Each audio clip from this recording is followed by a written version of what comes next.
guys, it's Miss Taylor and Miss Tashina. Welcome back to our channel.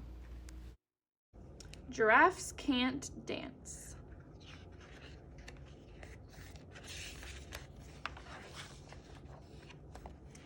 Gerald was a tall giraffe whose neck was long and slim, but his knees were awfully crooked and his legs were rather thin.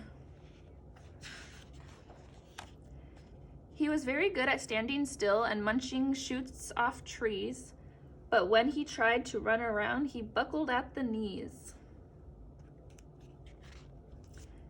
Now every year in Africa, they hold the jungle dance, where every single animal turns up to skip and prance.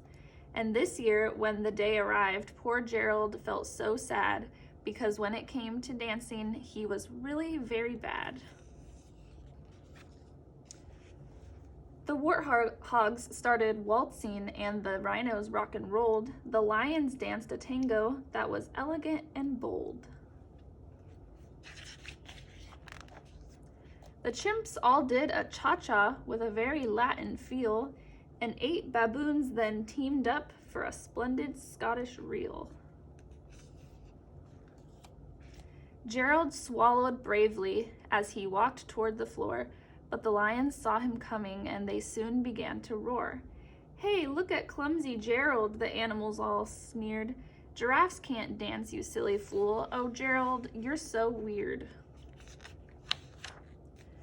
Gerald simply froze up. He was rooted to the spot. "They're right," he thought. "I'm useless. Oh, I feel like such a clot."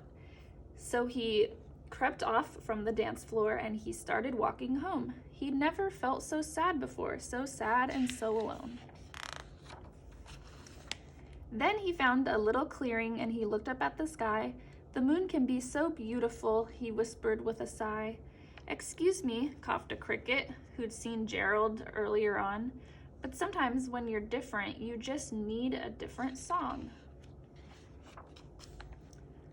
Listen to the swaying grass and listen to the trees.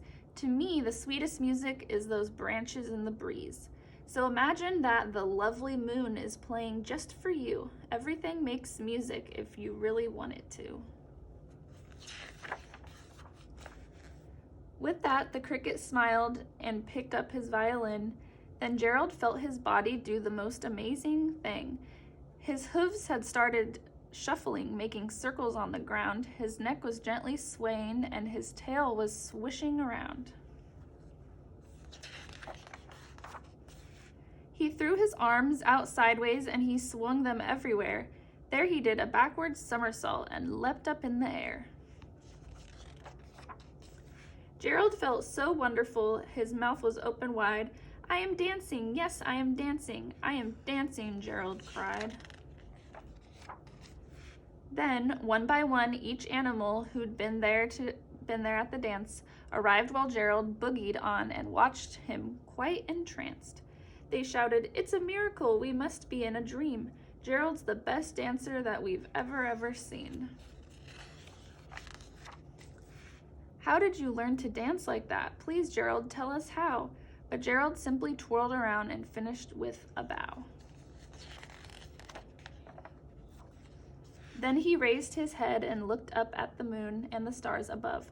"We all can dance," he said, "when we find music that we love."